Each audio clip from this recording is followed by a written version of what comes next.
Aikari a nyumba ya Seefar riu no makome na mang'orote thutha wa kamiti ya mbunge ya guthaitira maria maturigiciirie gwatha ruhonge rwa NEMA na WARMA cieherie mukana wa kumomora nyumba eno iria kwirikanaga yakitwo hakuhi na demu ya Nairobi. What is happening on the ground?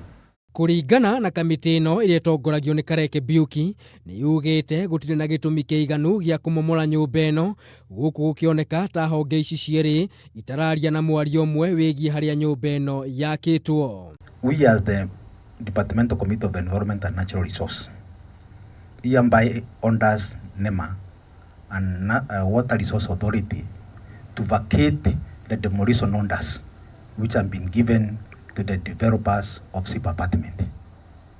Let the matter be seized with the multi-agency team. No na gukiri uguo gutire ripoti yo yothe itemanirio mbere ya kamiti ino igie haria nyumba eno yakitwo. Honge ici cieri ikiuga irio mihang'o-ini ya gwetha ataramu aria mehokeirwo guthima kana hihi nyumba eno ni yagiriire ni gukorwo haha.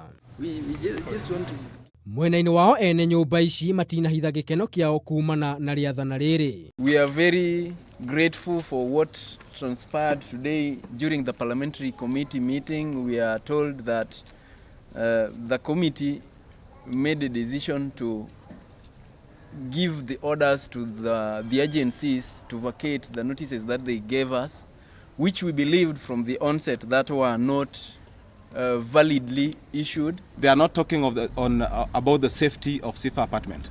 They are talking about the safety of Nairobi Dam. Nairobi Dam is owned by the county government.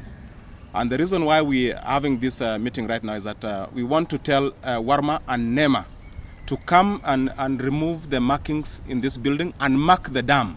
Maya magithiaga na mbere, Minister wa maria maturigiciirie Kiria ni areganite na riendikithia ria kweheria mukana wa utemi wa miti uria wagathikirwo mwaka umwe muhituku, akiuga ministry ino no irecurania kana ni gutianiria mukana uyu kana kuongerera ihinda. To enable cabinet to make a decision. You will not, Chairman, that in fact the felling plan were intended to ensure that there is no area that ever goes without being replanted. Unfortunately, that did not happen. As we speak now, I think we have almost 120,000 acres of backlog areas of plantations. Ihinda-ini o riu kamiti ino ni nyitite mbaru umomori wa nyumba iria ciakitwo mugaru na watho, no makoria ministry ino itafanio thuthuria wayo wega mbere ya kumomora nyumba icio. Aikari a nyumba eno matirariaga igakinyanda, no riu no macokwo ni thayu kumana na notithi ya kamiti ya mbunge igie maria maturigiciirie. Ngiribotera Kameme TV, ritwa riakwa ni Maina wa Mwangi.